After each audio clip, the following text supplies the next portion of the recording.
Muito bem, rapaziada. É isso aí, senhor Jimmy? Estamos ao vivo? Muito bem. Correndo um pouco aqui, porque as coisas estão acontecendo numa velocidade estonteante, como diz a música. Estamos começando terça-feira, 16 de maio, o nosso Desperta ICL 71 da manhã.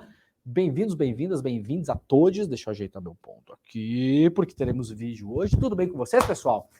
Quem tá chegando por aí, vai deixando seu like, vai pegando o link, você sabe que toda manhã eu peço para fazer isso, a gente tá com uma audiência muito boa pela manhã, agora vamos tentar subir mais um degrau de audiência, né?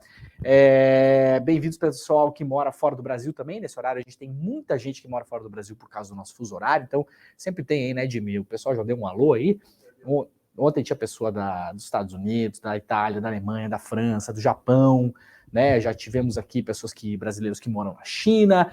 Então, por favor, você pega o seu link na rede social preferida que você está vendo aí, né? E joga aí para os seus amigos da sua comunidade. Quando você mora fora, a gente sabe que as pessoas tendencialmente reúnem-se em comunidades. Então, o nosso Desperta está se espalhando lentamente pelas comunidades brasileiras que moram fora do Brasil, porque tem essa vantagem do fuso horário, né? Eventualmente você está almoçando aí, né? Ou está enrolando no trabalho também, né, Jimmy? Que é muito melhor enrolar no trabalho e ver o Desperta, né? Então, quem tiver fora do Brasil, pega o link do Desperta e compartilha com a galera que mora no país onde você mora, aí no bairro onde você mora, na cidade onde você mora, as pessoas que moram em Paris, que moram em Roma, que moram em Milão, que moram em Londres, em Dublin, que moram onde mais? Em Tóquio, que moram em qualquer cidade da Ásia. Várias pessoas nos mandam comentários todos os dias aqui, né? E vou fazer mais um pedido também, antes da gente começar o programa. Este é, claro, o Desperta ICL. Esse programa vai ao ar toda segunda, terça, quarta e quinta-feira, e também sexta-feira pela manhã, às 7 horas da manhã, ao vivo, horário de Brasília. Eu já fiz esse pedido no mês passado, vou pedir de novo. Se você está assistindo este programa de fora do Brasil, manda nos comentários os meios de comunicação que vocês costumam acessar para ter informações sobre os países onde vocês moram. Para quê? Porque a gente faz toda manhã aqui, claro, uma ronda, como se diz, né, no jargão jornalístico, geral pelos principais meios de comunicação do Brasil e do mundo, mas, claro, a gente quer diversificar a nossa dieta de alimentação informacional também. Claro que a gente vai falar aqui do New York Times, a gente vai falar do The Guardian, do La Repubblica, do Corriere della Sera, do Le Monde Diplomatique, dos jornais brasileiros principais, né? Claro que a gente vai falar sobre eles também, não vamos ignorar o que sai na chamada grande imprensa, até porque aqui a gente não faz uma análise acrítica das notícias. Quem acompanha o programa sabe que a gente tem uma tendência muito maior a analisar o que está rolando por trás da informação. Mas é importante também procurar nos meios alternativos. Hoje temos notícia aqui, por exemplo, do site francês Mediapart, né, que é um site que não está lá entre a grande imprensa francesa e traz uma informação bastante importante. Então, quem puder, por favor, quem estiver aí no YouTube, quem estiver no Facebook, quem estiver no Instagram, as pessoas que nos acompanham na Twitch, também no Twitter, onde você estiver, se quiser comentar aí na caixa de comentários quais são os meios de comunicação que vocês usam para se informar sobre as coisas que acontecem no país onde vocês moram, a gente vai colocar esses meios numa lista que a gente já fez para diversificar a nossa dieta informacional aqui pela manhã, tá bom? E também, claro, peguem o link e compartilhem com as pessoas que vivem aí nas comunidades onde vocês vivem, nos Estados Unidos, nas cidades onde vocês estão, no México, na Argentina, na Colômbia, no Peru, seja lá onde você estiver, brasileiro, estiver morando fora do Brasil, tem uma comunidade aí, pega o link e manda, ó, galera, vamos lá para o Desperta ICL, que é aqui que a gente não vai ficar alheio às coisas, né, que acontecem no Brasil, porque este programa vai manter vocês não só mais informados, né, Dili, mas também mais o quê? Mais espertos, né? Então vamos lá, gente? Hoje um dia importantíssimo, porque é possível que Jair Bolsonaro preste depoimento hoje na Polícia Federal sobre o caso da fraude nos cartões de vacinação. Não temos a confirmação de que isso acontecerá, mas inicialmente Bolsonaro, inclusive, já fez um briefing, né? Já conversou com seus advogados, já foi lá testar, entender que tipo de resposta pode dar, aquela coisa toda. Então, aparentemente, hoje é o dia em que Jair Bolsonaro vai para a sede da Polícia Federal. Mais uma vez, vocês escrevam o que eu estou falando. A rotina de Bolsonaro nos próximos anos será ir com muita frequência dá depoimento. Bolsonaro responde, gente, a dezenas de inquéritos, tá? Em vários tribunais, da primeira instância até o STF. Então não terá vida fácil o Bolsonaro nos próximos tempos. Esse caso das vacinas é um caso, como a gente bem analisou no Desperta na semana passada aqui, no N1, no N2, no ICL também foi analisado. Esse caso é a portinha, né, a janelinha, o buraquinho na parede que se abriu para a gente, como sociedade, finalmente olhar para dentro da família Bolsonaro e entender realmente quais eram os grandes interesses que estavam por trás. Já vimos, já temos uma boa indicação. Bolsonaro, como disse ontem o Guilherme Amado, no N1, a família tem um interesse evidentemente pecuniário com o poder. Né? Eu falei sobre isso ontem aqui. Quem é que é o pai de família que tem 4 filhos e 2 ex-mulheres que mora em uma mansão em um condomínio fechado de frente para o mar, na Barra da Tijuca, um dos metros quadrados mais caros do mundo, tá bom?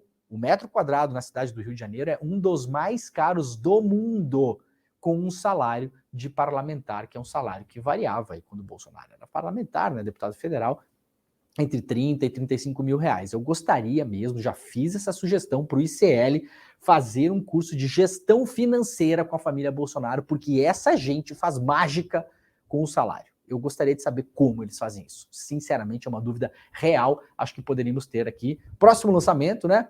Em Rafael Donatiello, a gente sai de Cornel West, né, e a gente vai para Flávio Bolsonaro. Como comprar a sua mansão milionária? A gente vai para a família Cid.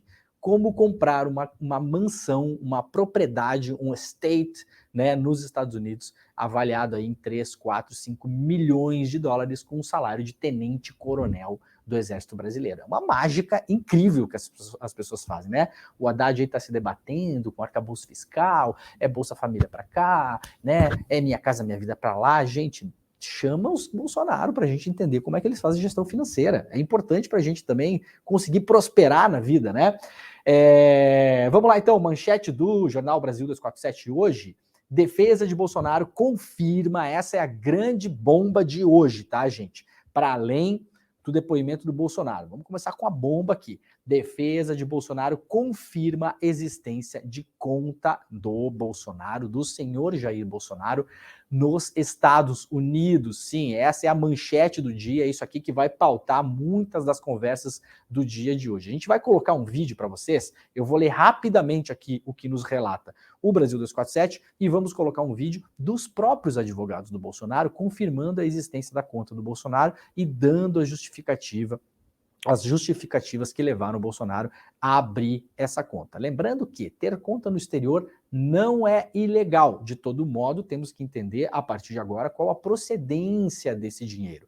Bolsonaro transferiu 600 mil reais para essa conta nos Estados Unidos em dezembro do ano passado. Seria importante a gente entender qual a procedência desse dinheiro. O clássico, siga o dinheiro, né? Então, primeira coisa, vamos lá.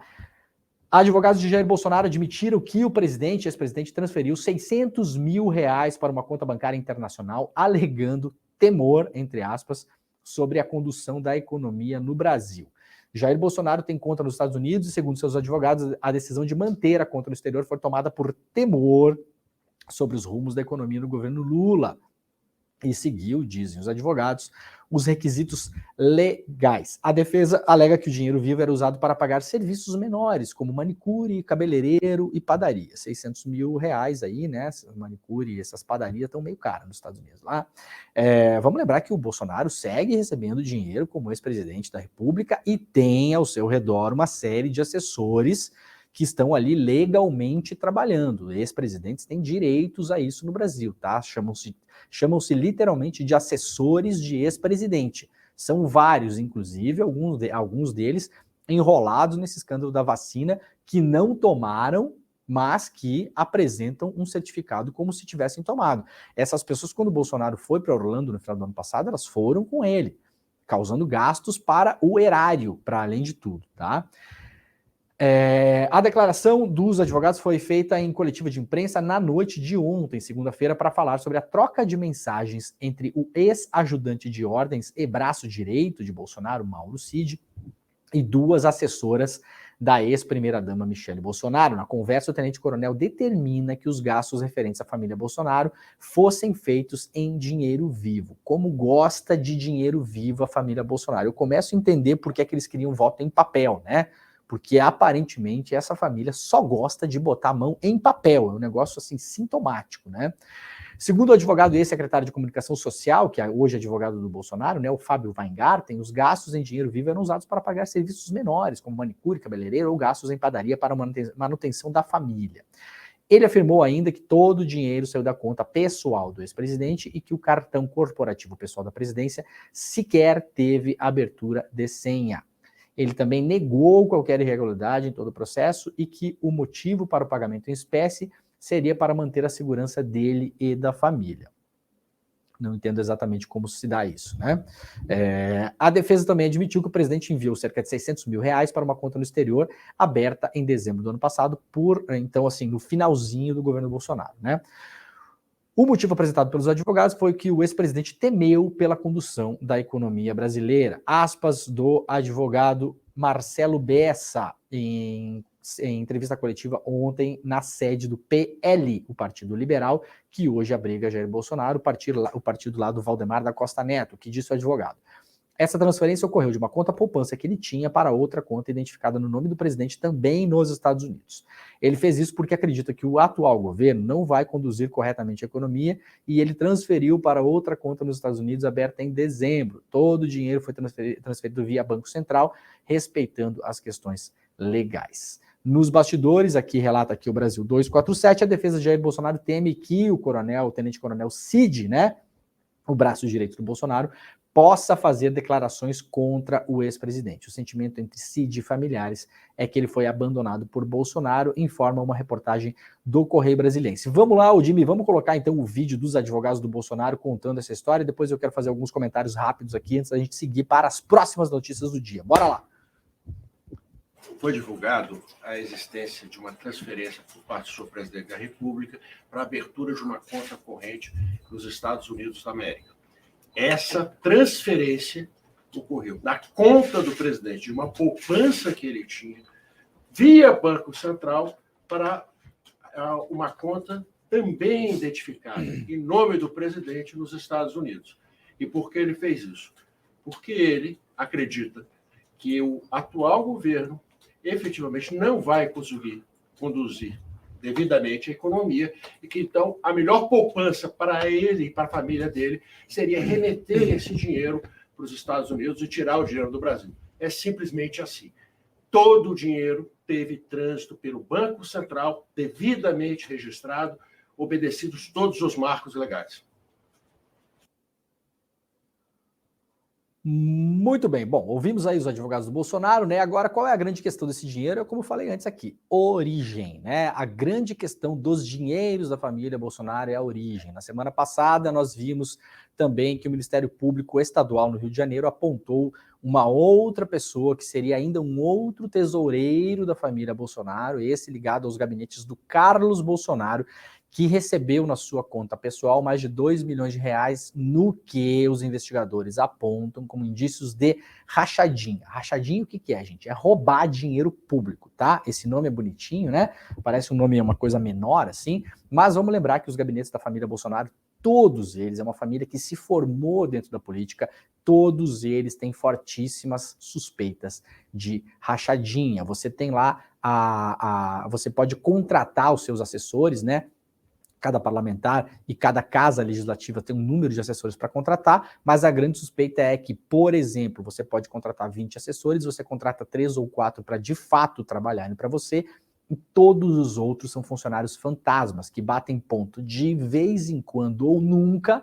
Vamos lembrar que a Natália Queiroz, filha do Queiroz, que é um dos tesoureiros da família Bolsonaro, ela era funcionária do gabinete do Jair Bolsonaro em Brasília, enquanto ele era deputado federal. Sabem quantas vezes a Natália Queiroz bateu ponto em Brasília? Isso está confirmado pelo registro de entrada em Brasília dos gabinetes. Sabe quantas vezes essa pessoa bateu ponto em Brasília? 0. Nenhuma. Existem indícios fortíssimos de que toda a família Bolsonaro, ao longo de 30 anos, criou um grande esquema de roubo o nome disso é roubo, tá, gente? Peculato, roubo de dinheiro público, colocando esses assessores como registrados nos seus gabinetes, mas pessoas que efetivamente a maioria delas jamais trabalhou. Esse dinheiro que seria o salário para essas pessoas teria ido, segundo as denúncias que rondam em cima da cabeça do Jair, que rondam em cima da cabeça do Flávio Bolsonaro, em cima da cabeça do Carlos Bolsonaro, em cima do gabinete da família, esses dinheiros teriam ido diretamente para o bolso de integrantes da família Bolsonaro. Há já fartas provas sobre isso, tá bom? Então agora a gente vai seguir acompanhando isso. O depoimento do Bolsonaro possivelmente será hoje sobre o caso das vacinas, mas aí o que acontece? Esse assunto está andando por quê? Porque já aconteceram quebras de sigilo telemático, como se chama, né? Não é mais telefônico, né, o Dr. Jimmy? Porque hoje em dia você quebra também e-mail, nuvem, né? O WhatsApp, então não é mais sigilo telefônico no antigo sentido da palavra, né? Sigilo telemático de comunicações, né? Já houve, essas informações estão sendo analisadas pela Polícia Federal e é por isso que todos os dias nós temos notícias novas em relação a esse caso. Tá bom, vamos lá, seguindo aqui, defesa de Bolsonaro lá no Correio Brasiliense, então reforça, diz que dinheiro vivo era usado para pagar pequenos serviços, né? Isso aqui publicado lá pelo Correio Brasiliense. Horas antes do presidente Jair Bolsonaro depor a Polícia Federal para tratar sobre suspeitas de fraude do cartão de vacinação, que deve acontecer hoje, os advogados do ex-presidente convocaram uma coletiva para explicar esses 600 mil reais que foram enviados, né, lá para os Estados Unidos. Essa descoberta surgiu em uma troca de mensagens entre o Mauro Cid e duas assessoras da ex-primeira-dama Michele Bolsonaro. Na conversa, o tenente-coronel determina que os gastos referentes à família Bolsonaro fossem feitos em dinheiro vivo. Por que é que se paga coisa em dinheiro vivo no mundo? No mundo. Esse caso está em apuração. Eu não estou falando disso aqui, eu estou falando em tese.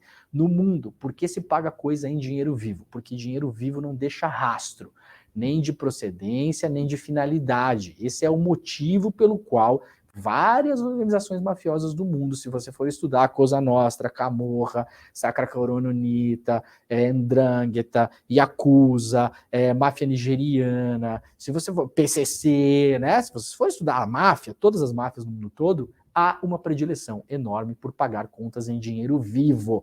Eventualmente, esse dinheiro vivo também pode ser usado como ouro ou joias preciosas, por exemplo, joias vindas de presente da Arábia Saudita, por exemplo, né? Então, esse caso todo está em apuração, mas ele é muito esquisito. Então, aqui, o Correio Brasiliense também traz essa informação. E aí, uma coisa engraçada, Jimmy, o Bolsonaro mandou dinheiro para fora com medo da economia, né? Não, vamos mandar 600 mil reais para fora, porque a economia vai afundar, vai dar problema, né? Então a gente manda lá, o dólar sobe, né? Aí o dólar sobe, meus 600 mil reais vira 700, vira 800, vira 1 milhão, como aliás fez quem fez assim? Quem é que fez isso no governo Bolsonaro?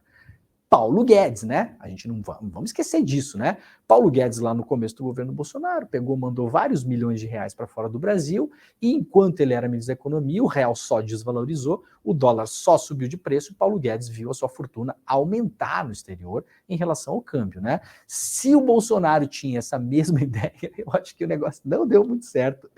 Dólar engata quinta queda seguida e fecha abaixo de 4,90 pela primeira vez em quase um ano, traz o G1, notícia de ontem aqui, a moeda americana recuou 0,73%, cotada a R$ 4,88, no menor patamar em 11 meses. Então, para além disso, se a desculpa for real ou esfarrapada, pouco importa.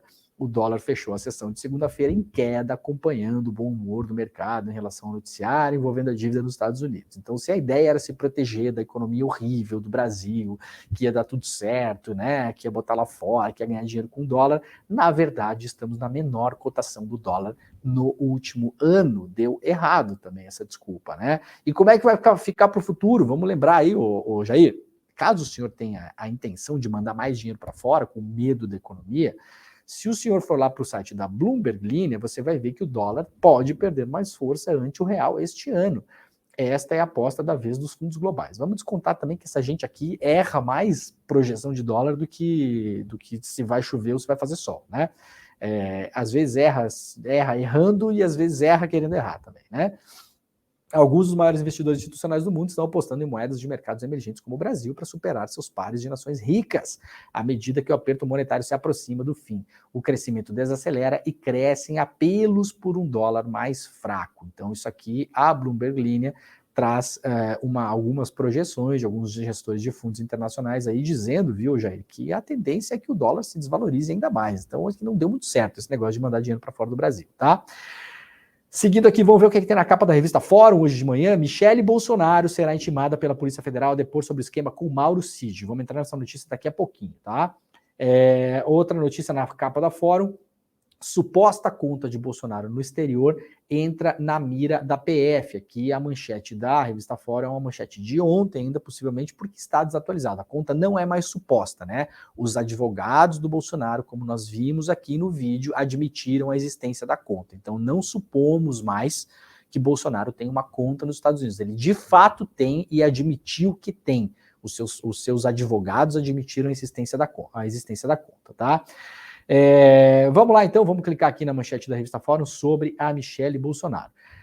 Esposa do ex-presidente Bolsonaro está no centro de novo braço de investigação da Polícia Federal que contém indícios de corrupção dentro do Palácio do Planalto. Reportagem assinada aqui pelo repórter Ivan Longo. A ex-primeira-dama Michele Bolsonaro será intimada pela Polícia Federal a depor no âmbito das investigações que apuram um esquema de corrupção dentro do Palácio do Planalto durante o mandato do seu marido, o ex-presidente Jair Bolsonaro. Michele está no centro de um desdobramento do inquérito da Polícia Federal contra o ex-ajudante de ordens de Bolsonaro, o já famoso tenente-coronel Mauro Cid, que foi preso na semana passada, acusado de liderar um esquema de falsificação de cartões de vacina. A partir da apreensão do celular de Cid, descobriu-se um esquema de depósitos suspeitos feitos pelo militar em dinheiro vivo à primeira-dama. Nós demos essa notícia aqui ontem, tá? Então, a partir do celular do Mauro Cid é que estão saindo essas ramificações e essas informações importantes, entre elas que, para além de ter recebido cheques, né, no valor de R$16 mil de um dos primeiros tesoureiros conhecidos da família Bolsonaro, vamos lembrar, Fabrício Queiroz, tá? Michele Bolsonaro recebeu dinheiro da mão deste cara, esse dinheiro não sabemos até hoje a origem e a finalidade. Bolsonaro na época alegou que era um empréstimo do Queiroz para ele, mas não comprovou isso no seu imposto de renda. Todo mundo que faz o imposto de renda sabe que se você pega dinheiro emprestado de um familiar ou de alguém, você tem que declarar no imposto, né? Tem que estar lá, o seu familiar tem que declarar, o seu amigo tem que declarar um empréstimo e você também. Isso não foi comprovado pelo Bolsonaro nunca. Isso foi a desculpa que foi dada na época. Agora, com a quebra do celular do Mauro Cid, do sigilo, descobrimos que ele também depositou em dinheiro vivo, fracionado ao longo de vários minutos no mesmo caixa eletrônico, dinheiro para a Michele Bolsonaro. Isso é indício evidente de corrupção. O caso está em andamento, eles não foram ainda, não se tornaram réu sobre isso, não podem ser considerados culpados, vão seguir aqui o estrito processo legal. No entanto, pela experiência como jornalista que eu tenho, e como muita gente tem, e nem precisa tanto, se você pega alguém que está na boca do caixa depositando um monte de dinheiro para a mesma conta, em vários envelopes, em valores fracionados, isso é indício de corrupção evidente, tá, gente? Evidente. É isso que a Polícia Federal está investigando agora. Segue aqui a revista Fórum, segundo a jornalista Bela Megali, no jornal Globo, uma fonte da PF informou que Michele será, em breve, também ela, intimada a depor. O depoimento, entretanto, ainda não tem data marcada e deve correr, segundo esse investigador, no melhor momento para a investigação. Nessa terça-feira, quem ficará cara a cara com investigadores, portanto, é Jair Bolsonaro. Já falamos sobre isso antes, né? Ele vai fazer o seu depoimento lá na capital federal, em relação à fraude dos cartões de vacinação. A Polícia Federal investiga suposto desvio de dinheiro e rachadinha dentro do Palácio do Planalto.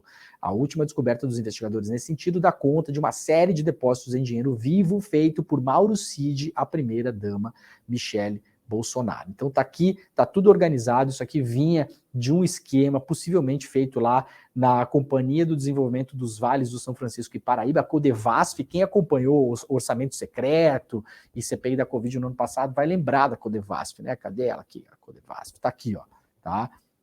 Essa aqui é a grande companhia que irrigou o orçamento secreto, tá? Esse dinheiro que foi depositado pela Michele teria passado por essa companhia, depois teria ido para outra empresa, tá? A empresa Cedro do Líbano. Depois da empresa Cedo do Líbano, esse dinheiro teria ido parar na mão do Mauro Cid, e aí com isso o Mauro Cid teria depositado dinheiro nas contas da Rosemary Cordeiro, tá? Que é amiga da Michele Bolsonaro e assessora do senador Roberto Rocha, emitiu um cartão de crédito para a primeira-dama efetuar os seus gastos, tá? Então é uma triangulação bastante clássica, bastante banal, eu diria, para quem estuda fluxo ilegal de dinheiro, né? Você faz esses dinheiros passarem por vários lugares diferentes, né? Isso tem até um nome técnico para isso, sabia, Jimmy? Quando você investiga isso, estuda isso lá fora, né? Lá fora do Brasil, chama-se de caixas chinesas, né? Porque vai de uma caixa, o dinheiro sai de uma caixa, vai para outra, vai para outra, vai para outra, vai para outra e chega no destinatário final, tá? Isso aqui é um esquema que tem toda a cara de ser um esquema de corrupção. De novo, essas pessoas não foram ainda denunciadas por esse caso, mas é evidente a gente olhando isso aqui o que parece ter acontecido. Agora a família Bolsonaro precisa dar explicações sobre essa triangulação de dinheiros aqui que foram de um lado para o outro, até chegar na ponta para pagar cartão de crédito da Michele Bolsonaro e contas pessoais da família Bolsonaro. Isso já se sabe. Isso não é ilação e não é o que eu acho, né? Não é o que a gente acha, tá? Tá aqui, ó, de acordo com o PF, o dinheiro iria para pagar o cartão de crédito usado por Michele Bolsonaro e em um áudio, Mauro Cid confessou que o esquema era similar ao da rachadinha. É a mesma coisa do Flávio, diz o Mauro Cid. A coisa do Flávio é a rachadinha, né, gente? Pra gente lembrar. O problema não é quanto, é como deputado, rachadinha, essas coisas. Então, é o mesmo esquema, segundo esse áudio aqui, né? Foram feitos 12 depósitos para a conta de Maria Helena Garcês de Moraes Braga, tia da Michele Bolsonaro, para além dos depósitos feitos para Michele Bolsonaro. Entre abril e junho de 2022, ela recebeu R$ 2.840 mensais em depósitos de sargentos do Exército ou de terminais de autoatendimento na Praça dos Três Poderes. Agora a PF encontrou trocas de mensagens de WhatsApp e fotos de 7 comprovantes de depósitos em dinheiro vivo enviados a assessores de Michele Bolsonaro. Tá na cara o nome desse negócio aqui, né? Vamos lá para a capa da BBC News Brasil. A BBC News Brasil também destaca isso aqui. Bolsonaro sabia o que o ex-presidente deve explicar à PF sobre a suspeita de fraude no cartão da vacina, né? Esse depoimento que acontece hoje aqui. Então, a BBC levanta alguns pontos importantes.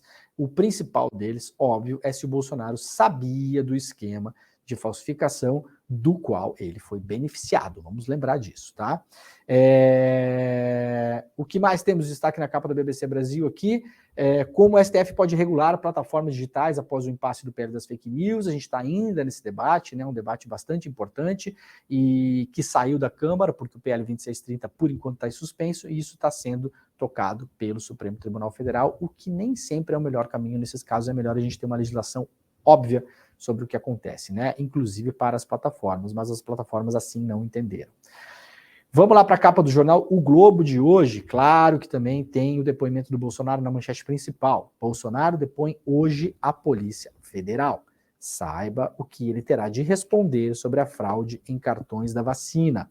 Será a segunda vez em apenas 20 dias que o ex-presidente dará explicações. Todas elas, segundo o Jornal do Globo aqui, Jornal O Globo, ensaiadas com o advogado. A Malu Gaspar traz na capa aqui também o objetivo do treinamento de Bolsonaro para o depoimento de hoje à Polícia Federal. Ex-presidente passou a segunda-feira trancado com advogados, né? Isso já tinha acontecido da outra vez que o Bolsonaro tinha dado depoimento para a Polícia Federal, lembra? Ele tinha feito um briefing com advogados e tinha ido para lá brifado em relação ao que dizer, né? Bolsonaro passou a segunda-feira trancado com seus advogados em Brasília, treinando para o depoimento que dará hoje na Polícia Federal com um único objetivo: sair da mesma forma que entrou, sem dar nenhuma informação nova aos investigadores. Nem sobre a fraude em seu cartão de vacina, nem sobre os depósitos em dinheiro vivo que seu ajudante de ordens, Mauro Cid, fez na conta da ex-primeira-dama Michele Bolsonaro. O treinamento foi coordenado pelos advogados Paulo Amador Bueno e também pelo Fábio Weingarten, que, lembrem, era ex-ministro da comunicação do Bolsonaro, né? Que já assessoram Jair Bolsonaro no caso, no inquérito das joias que foram presenteadas, entre aspas, pelos sauditas, né? A fraude no cartão de vacinação do ex-presidente foi revelada no início de maio. Então aqui a Malu Gaspar diz que basicamente o Bolsonaro vai tentar chegar lá e não dizer coisa com coisa, que é um clássico do Bolsonaro, né?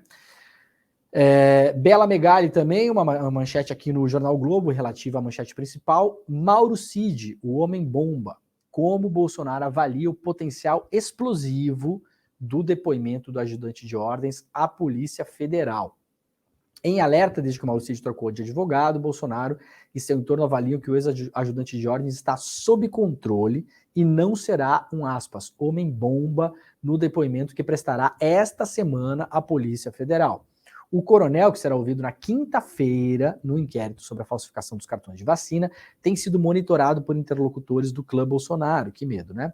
Como informou a coluna da Bela Megali. O recado recebido até o momento é que Cid segue dando sinais de fidelidade ao ex-presidente, mesmo com a troca da defesa. Vamos lembrar que o Mauro Cid trocou de advogado, porque o primeiro advogado dele estava mais preocupado em defender o Bolsonaro do que defender o Mauro Cid, né? A expectativa entre integrantes do PL, que é o partido do Bolsonaro, e aliados do ex-presidente, é de que Cid assuma a culpa no caso e desvincule a atuação de Bolsonaro na inserção de dados falsos da vacina contra o Covid. Isso aqui é praticamente, Odime, como se alguém roubasse um carro e colocasse na sua garagem e você usasse aquele carro, né? Aí chega lá a polícia e fala, esse carro aqui... Ah, não sei. Mas você não está usando? Estou usando. Mas foi você que roubou? Não. Quem que roubou? Não sei. Acho que foi aquele cara ali, o Mauro. Né, Mauro? Foi tu? Fui eu mesmo. Mas o senhor está usando o carro, cidadão. Mas não sabia. Não pode usar o carro. Não sabia que não podia. Ah, então tá. Então devolve pro Mauro ali. Tá tipo isso, né? A organização da lambança dos Bolsonaro tá assim. O cara foi beneficiado diretamente por um esquema de fraude de cartão de vacinação. O cartão foi emitido no nome dele, Bolsonaro, dele. Eventualmente esse cartão pode ter sido usado, inclusive, para entrar nos Estados Unidos. Nós não sabemos ainda, falamos sobre isso na semana passada, não é uma relação automática de que porque Bolsonaro era presidente e tinha passaporte diplomático que passou reto na alfândega nos Estados Unidos. Não é necessariamente assim que funciona, tá? Trouxemos a informação na semana passada aqui.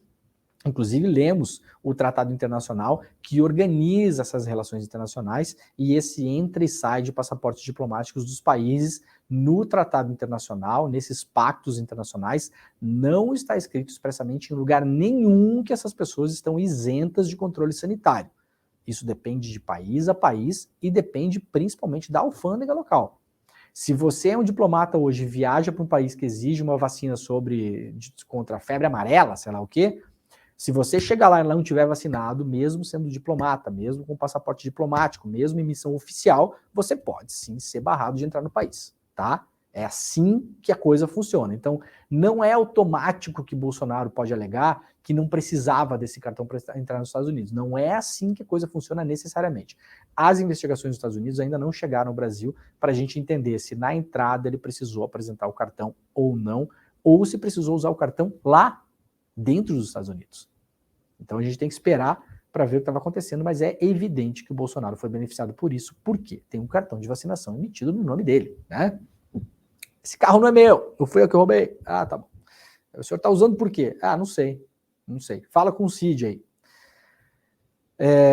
Vamos lá para a capa da Folha de São Paulo, manchete principal da Folha. Decisões de Alexandre de Moraes devassaram o dia a dia do gabinete de Bolsonaro com quebras de sigilos. Troca de mensagens tratam desde dados corriqueiros até suposta demissão de Paulo Guedes. O que essa manchete traz? Ela traz o que a gente vem falando aqui no ICL desde o dia que o Mauro Cid foi preso. Ali abriu-se uma janela para a gente conseguir olhar para dentro do que aconteceu no palácio bolsonarista, né? A vida lá dentro, o dia a dia. O Cid, ele é um cara muito mais próximo do Bolsonaro do que qualquer outra pessoa que já foi presa ou teve busca e apreensão nas suas casas e escritórios dos últimos anos. Ele é mais próximo do que o Frederic Vassef. Ele é mais próximo do que quem mais? Do que o Anderson Torres. Nem se compara a proximidade do Mauro Cid com o Anderson Torres. É incomparável. O Mauro Cid era o cara que estava ali no dia a dia. Durante 4 anos, presenciou tudo o que aconteceu ali dentro, né? Então, a partir disso, Claro que vai sair mais coisa, e as coisas já estão saindo. A gente viu, começou com a adulteração de cartão de vacina, e estamos hoje aqui, uma semana e pouco depois, na verdade, né? Uma semana depois, porque, se não me engano, foi na terça-feira da semana passada, né? Que aconteceu a operação. Estamos hoje aqui, do cartão de vacinação, avançamos para depósitos fracionados em dinheiro vivo na conta de Michele Bolsonaro. Então a coisa vai andar, vocês tenham certeza que não vai parar por aí, tá? Assessor de Bolsonaro admite emissão de certificados sem ter se vacinado, diz aqui a Folha de São Paulo também. Esse é um dos assessores do Bolsonaro que viajou com ele para Orlando, era o seu principal segurança, tá? Esse cara também, ele tem um cargo, ele acumula, na verdade, dinheiro de 2 lugares, como militar da reserva, ele acumula uma grana que ele recebe, né? E também como assessor de ex-presidente da República, o cargo oficial no qual ele está registrado hoje. Se vocês olharem no portal da transparência, tá lá o cara registrado hoje, tá? Então esse é um dos caras que viajou com o Bolsonaro, né? O Max Guilherme, né? O nome dele, e ele admitiu que obteve um documento dizendo que ele estava vacinado, mas de fato jamais se vacinou contra a Covid. Então também, de novo, não é o que eu acho, não é o que a gente acha. É o cara está admitindo, ele está falando. Esse é o principal segurança do Bolsonaro. Ele tem um cargo como assessor de ex-presidente, viajou com o Bolsonaro para Orlando e lá ficou. E depois viajou com o Bolsonaro de volta para o Brasil e ainda está com o Bolsonaro hoje. Então, esse cara já admitiu, eu não vacinei e sim, eu tinha um cartão dizendo que eu tinha vacinado. Então, não é mais o que a gente acha, né? A Folha de São Paulo ainda trata do arcabouço fiscal, né? Relator do arcabouço fiscal inclui trava para concursos e reajustes de servidores. Valorização do salário mínimo e Bolsa Família ficarão de fora do arcabouço fiscal, conforme Lula pediu. O Lula fez uma política muito forte em cima disso para que Bolsa Família e salário mínimo pudessem ser reajustados todos os anos, independentemente das regras novas que o Brasil terá em relação aos seus gastos. Vamos lembrar que o teto de gastos sai e entra o tal do novo arcabouço fiscal, né? Era para ter sido votado na semana passada na Câmara dos Deputados, não foi. Arthur Lira está em viagem e deve estar voltando essa semana. É possível que nos próximos dias isso seja pautado para uma votação definitiva. Que mais aqui na Folha de São Paulo? PGR sob Lula apoia a investigação contra Bolsonaro, que antes considerava ilegal e nula. Procuradoria chefiada por Augusto Aras se manifestou por arquivamento de denúncias contra Bolsonaro várias vezes. Está aí o Aras tentando navegar no mar que é possível para ele, né? Talvez com o intuito de ser reconduzido à PGR. Vamos lá então para o G1, capa do G1. Nova regra fiscal. O relator confirma gatilhos e votação de urgência na quarta-feira. Traz aqui o G1. Segundo Cláudio Cajado, gatilhos serão acionados para conter despesas e podem bloquear orçamento e impedir realização de concursos públicos e reajustes de servidores. Bolsa Família e salário mínimo ficarão de fora dos cálculos. Vamos ler rapidamente aqui o lead do G1. O relator do novo arcabouço fiscal da Câmara, o Cláudio Cajado, afirmou na segunda-feira que o presidente Arthur Lira, o presidente da casa, né, deve pautar um requerimento de urgência para acelerar o andamento do texto na quarta-feira, 17, portanto, amanhã. Votada a urgência, depois vota-se o projeto em si, tá, gente? Então não deve ser votado nessa semana, ainda acredito. Possivelmente amanhã se vota a urgência e depois esse projeto, na prática, ele fura a fila das votações e a urgência faz com que ele não tenha que passar de novo por comissões, tá? CCJ, etc e tal. Então a urgência tem esse objetivo, você encurtar o caminho e acelerar o caminho. Cajado afirmou também que a nova versão da proposta terá gatilhos e sanções para o não cumprimento das metas fiscais. O requerimento de urgência deve ser votado no plenário e aí a matéria deve ser votada na próxima semana. Entre os pontos acordados com o relator estão o bloqueio temporário de verbas orçamentárias e a proibição do reajuste de salário de servidores em caso de descumprimento de meta. O novo arcabouço fiscal foi enviado pelo governo para o Congresso perdão, em abril e substitui o atual teto de gasto, um mecanismo que limita o crescimento de grande parte das despesas da União. Vamos combinar que esse arcabouço fiscal não é lá muito melhor que o teto de gasto também, tá? E tá dito, porque não é de fato, tá? No fim das contas, se o governo não conseguir cumprir as metas, a gente acabou de ver aqui, quem é que vai ser penalizado? Servidor público que não vai ter aumento de salário, por exemplo, né? E outras coisas. Tá bom, vamos lá então para a capa do UOL, do Grupo Folha. Garimpo, prostituição e pistas, como agem PCC e Comando Vermelho na Terra Yanomami, uma reportagem publicada hoje, exclusiva pelo UOL, assinada por quem? Por Fabiola Pérez. Ao menos 14 pessoas foram mortas desde o fim da pandemia, desde o fim de abril na Terra Yanomami, em Roraima. Os conflitos envolveram forças de segurança, indígenas, garimpeiros e o PCC e o Comando Vermelho, que tentam expandir os seus negócios na região. E aí a matéria faz aqui uma grande panorâmica como o PCC e o Comando Vermelho atuam na região. Por que, gente, que é importante essa região para eles? Tá? Isso aqui está pincelado na matéria, mas eu vou, antes de passar para a próxima manchete aqui, eu vou explicar rapidamente por quê. Tanto o PCC quanto o Comando Vermelho são eles que fazem a intermediação de compra logística da cocaína que é produzida na América Latina, que é levada depois para o resto do mundo, tá? Então, antigamente, umas décadas atrás, o que acontecia? Se a máfia da Itália queria comprar cocaína no Peru, o que é que eles faziam? Eles negociavam diretamente com os peruanos. Eventualmente mandavam membros ou inclusive familiares, filhos, por exemplo, das famílias mafiosas para esses países, e essas pessoas ficavam sequestradas temporariamente enquanto o negócio não era feito, né? Então o chefão de uma grande família italiana, mafiosa, mandava o seu filho para o Peru, por exemplo, ou para a Bolívia, ou para a Colômbia.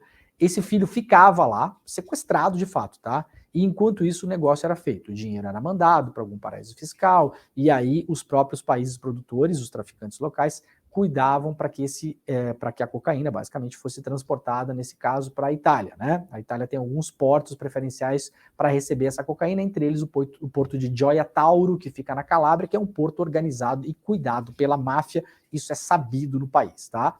Hoje em dia não é mais assim. Hoje em dia, as máfias do mundo todo, elas fazem negócios diretamente com quem? Com o PCC e com o Comando Vermelho.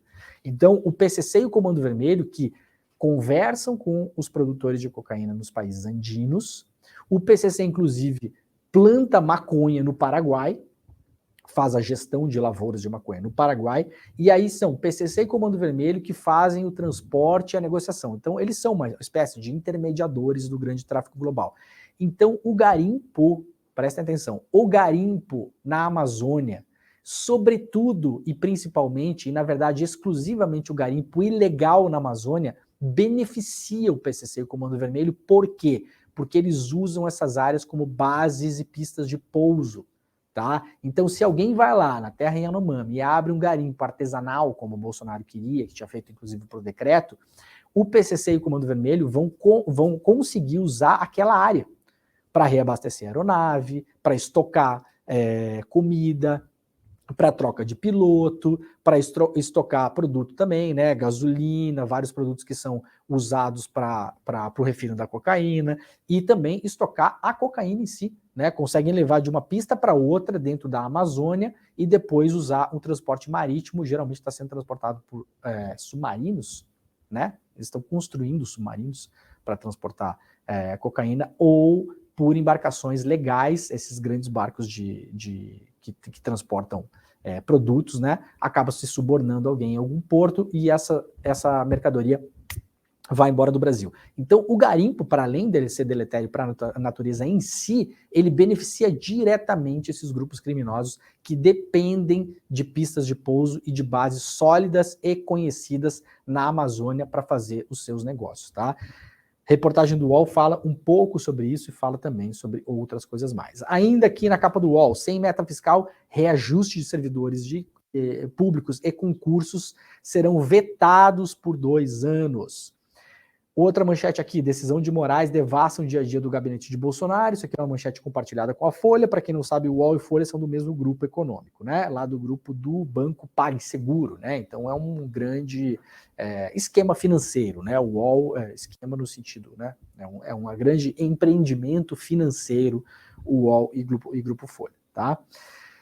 Processos têm indícios de apostadores agindo desde o primeiro turno do Brasileirão de 2022. Isso aqui é aquela investigação que foi aberta pelo Ministério Público de Goiás para identificar uma máfia de apostadores no Campeonato Brasileiro e nos campeonatos estaduais de futebol que envolvia a compra de jogadores, tá?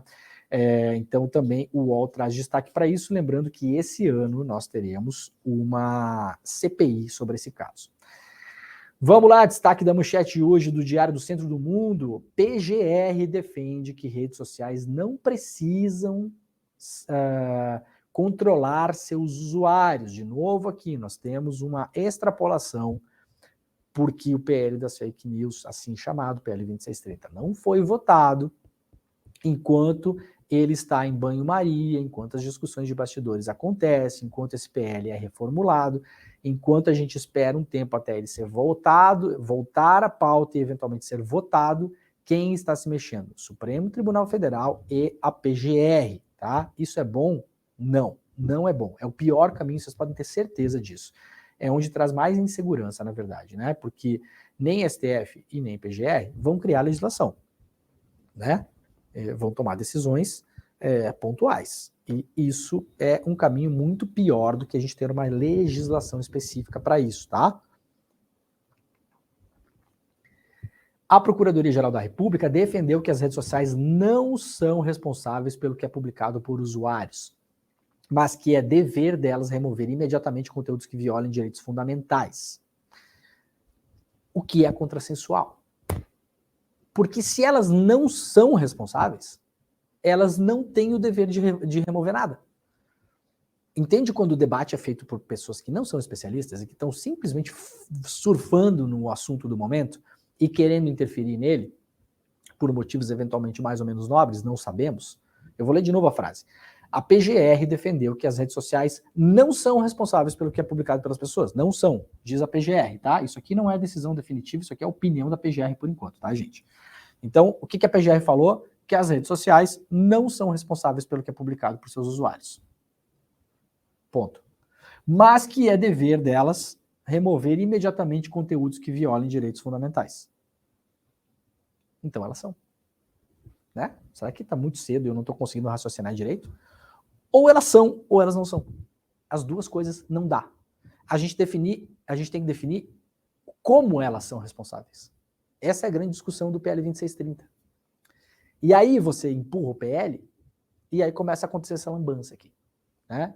De pessoas que eventualmente estão falando sobre o que não conhecem. O órgão defende que as plataformas devem realizar espontaneamente a verificação. E, se for o caso, a imediata remoção de conteúdo sabidamente ilícito, sob pena de responsabilização por omissão. Então, se elas têm que fazer um trabalho de retirar conteúdo potencialmente ilícito, e caso não tirem, podem ser responsabilizadas, então elas são responsáveis. As duas palavras estão no mesmo parágrafo, inclusive, né? Ai, Brasil, me ajuda a te ajudar. Olha aqui, ó. Não são responsáveis, tá? Mas tem que remover conteúdo. Se não remover, acontece o quê? Podem ser responsabilizados. Então não dá, né? Isso aqui é a desqualificação total do debate. Isso aqui é o esvaziamento total de um debate que estava sendo feito na Câmara dos Deputados. Publicações com conteúdos falsos, antidemocráticos e que violem direitos fundamentais são passíveis de remoção, segundo a Procuradoria. A PGR avalia, no entanto, que não cabe às redes sociais fazer controle prévio de manifestações lícitas e amparadas pela liberdade de expressão. É exatamente isso que diz o PL 2630. Exatamente isso, viu, doutor Aras? O senhor não está inventando nada, a gente, na verdade, não precisava dessa sua opinião hoje aqui. Tá? É isso que está sendo debatido no PL. Basicamente, tá? E a PGR defende que devem ser disponibilizados aos usuários meios para denunciar abusos. O PL também prevê isso. Mecanismos de denúncia, né, feitos pelos usuários. E conteúdos ilícitos, e as plataformas devem reparar os danos causados por condutas desamparadas pela liberdade de expressão. O PL 2630 também trata sobre isso. A manifestação da PGR foi enviada ao Supremo Tribunal Federal em ações que envolvem a regulamentação das plataformas. O STF debate o artigo 19 do Marco Civil, que é justamente o artigo que isenta as plataformas de responsabilidade sobre o que é postado nelas. É isso que está sendo debatido no STF. A PGR fez essa manifestação sobre isso agora, tá? É o clássico virou várzea, né? Vamos lá para a capa da agência pública. Baixo orçamento, culpa terceirizada, como a FUNAI de Bolsonaro respondia à crise dos Yanomamis. Aqui uma reportagem do talentosíssimo, muito competente jornalista Rubens Valente. Documentos de 2018 a 2022, portanto, dentro do governo Bolsonaro, né? Vamos lembrar que 18 foi a eleição, então pegando ali o final do governo Temer, né? E até o final do governo Bolsonaro. Revelam que a invasão garimpeira foi seguidamente alertada, mas não enfrentada. Vamos ver o que diz o Rubens Valente lá na agência pública. Documentos produzidos pela FUNAI revelam a debilidade das respostas do órgão de proteção aos direitos indígenas dos governos de Jair Bolsonaro e Michel Temer e uma série de cobranças e denúncias feitas por diferentes órgãos parlamentares e entidades a respeito da invasão garimpeira, da desnutrição das doenças da terra, da desnutrição e das doenças na terra indígena Yanomami. Os papéis que o Rubens Valente teve acesso somam 592 páginas em 86 documentos e foram entregues no mês passado pela própria FUNAI à deputada federal Luciene Cavalcante, do PSOL de São Paulo, por meio da Lei de Acesso à Informação. Outras 1.345 páginas, também liberadas pela FUNAI, são cópias de ações e inquéritos abertos pelo Ministério Público Federal para cobrar medidas do governo. E aqui o Rubens vai fazer uma longa reportagem reforçando o que nós já sabemos desde o ano passado, que foi denunciado várias vezes por órgãos ambientais, pela imprensa, culminou com aquela denúncia de janeiro desse ano, terrível, sobre o que estava acontecendo na terra Yanomami, publicada pelo site Sumaúma, né, lá da jornalista Eliane Brum, tá? E aí, nessa semana, aliás, que passou, ontem, né, ou na semana passada, não lembro, o UOL publicou uma reportagem também mostrando que a FUNAI tinha ignorado repetidos avisos de que a terra Yanomami estava sendo devastada pelo garimpo, e agora o Rubens Valente traz outras informações com mais documentos. Esse caso, eu quero lembrar, está apensado ao processo que possivelmente correrá contra Jair Bolsonaro na Corte Penal Internacional, tá bom? Esse caso aqui é um caso importantíssimo que trata do genocídio indígena, né? Aqui uma rápida notícia do Portal J. A Anatel desenvolve regulação das fake news independente da aprovação do PL. Aqui o Portal J está dizendo que a Anatel está se reunindo com esses sites checadores de fatos para tentar fazer alguma coisa, algum colchão ali de segurança para fatos sabidamente falsos, né, que pode ter ali um tom também de regulação das redes sociais. Isso aqui, de novo, está andando em paralelo à discussão do PL 2630. Enquanto nós jogamos o PL 2630 para escanteio, está o STF se metendo, está a Anatel se metendo, está o APGR se metendo, está todo mundo se metendo, tá? Eu não estou dizendo que isso aqui é uma boa ou uma má intenção, não é isso. Eu estou dizendo que a melhor coisa para a gente teria sido votar o PL e ter uma discussão sobre o PL e aprovar uma lei que regulamente isso. Vamos lá então para a capa do New York Times. A capa do New York Times hoje traz o destaque para a turnê europeia do Zelensky, né? Foi prometido a ele mais bilhões de dólares e ajuda militar, principalmente da Alemanha. A Alemanha está se reposicionando na guerra. A Alemanha é um país que desde a Segunda Guerra Mundial se envolve muito pouco em conflitos armados, né? Tem até um mote no país, que é um mote chamado nunca mais, né? Então, nunca mais repetir, nunca mais se envolver nesse tipo de conflito, por causa, obviamente, do que aconteceu com a Alemanha durante o período nazista, mas, no entanto, o Olaf Scholz está mudando um pouco o entendimento disso agora, porque a Alemanha quer se colocar como a principal potência militar da Europa e está usando a guerra da Ucrânia para, entre outras coisas, mostrar os seus músculos e fazer propaganda do seu equipamento militar. Né, gente, gostemos ou não, é assim que as coisas funcionam na prática.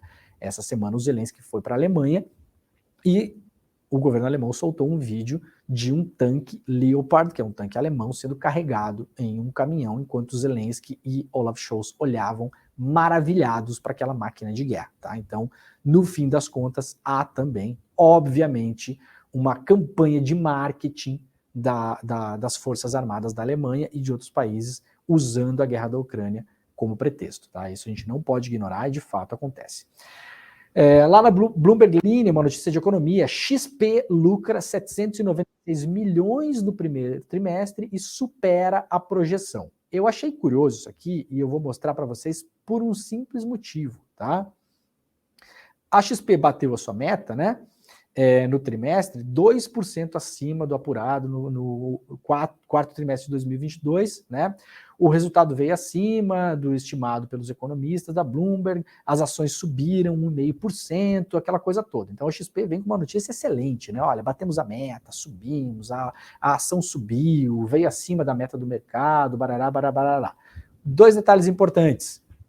A XP teve uma perda enorme de dinheiro com as americanas, isso não foi citado, né? Então aqui, ó, sem nomear as americanas, a empresa fundada por Guilherme Benchimol citou uma perda não recorrente, ou seja, uma perda de uma vez só, né? Não significa que todos os trimestres vai ter aquela perda, então tomou uma paulada, perdeu dinheiro, de 164 milhões nesse período, tá? Títulos de dívida de uma grande empresa que entrou em processo de recuperação judicial no trimestre. Por quê?